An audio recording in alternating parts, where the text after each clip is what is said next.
प्यारे बच्चों, अजीज़ तलबा व तालिबात, अस्सलाम वालेकुम रहमतुल्लाहि व बरकातुहू। चूँकि आप जानते हैं कि हम रिवीजन कर रहे हैं और हमारा जो पहला लेसन जो है वो है हातिम की सखावत, जो कि माखोज़ बागो बहार से थोड़ी सी इसकी हमने कोशिश करी थी कि हम ये जान पाएंगे कि नौफिल बादशाह ने हातिम को पकड़ने के लिए जब जंग छेड़नी शुरू कर दी तो फिर वहाँ पे हातिम खून खराबा नहीं चाहते थे, क्योंकि हातिम जो थे अल्लाह से डरने वाला बंदा था, खुदा परस्त बंदा था। वो खून खराबा नहीं चाहता था, इसलिए वो एक गार में छुप बैठा। क्योंकि एक लकड़हार जब वहाँ पे लकड़ियाँ चुन लेता था तो फिर वो लकड़ियाँ चुनने के साथ साथ ही उसकी बीवी बुढ़िया या आरज़ू करती है और कहती है अपने बूढ़े से कि काश ऐसा होता कि हम उसे पकड़ लेते और फिर हम उसे बादशाह नौफिल के हवाले करते, ताकि इनाम के 500 रुपये 500 अशरफियाँ जो थी वो उन्हें मिल जाते और बकिया ज़िंदगी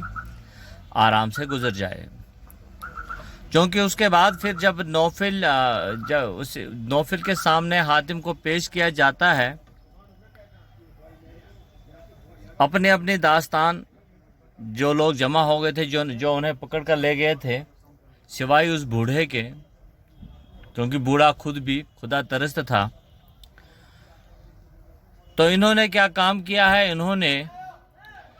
नौफिल के पास जब हातिम को पहुंचाया तो नौफिल फिर इसे कहते, हातिम तू ही बता असल में किस्सा क्या है।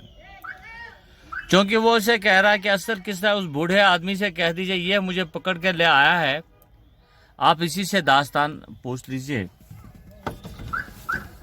क्योंकि नौफिल जब उस बूढ़े से कहता है तो बूढ़े रो रो के कहता है उसे कि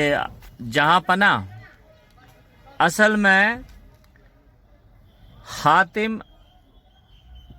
अपने जान की सखावत करने की कोशिश कर रहा था। जब इसने बुढ़िया की टर सुनी, जब इसने बुढ़िया की वो दास्तान सुनी कि काश हमें मिल जाता और फिर हम उसे बादशाह के हवाले कर दे और 500 रुपये इनाम के तौर पर जो थे वो उसे मिल जाते और बकिया ज़िंदगी उसे आराम से कट जाते। तो हातिम अपने इस गार से निकल आए और उन्होंने याद करी है कि आप आज ले लीजिए मुझे, और इसी असना में ये बंदे वहाँ पे पहुँच गए। हकीकत यह है कि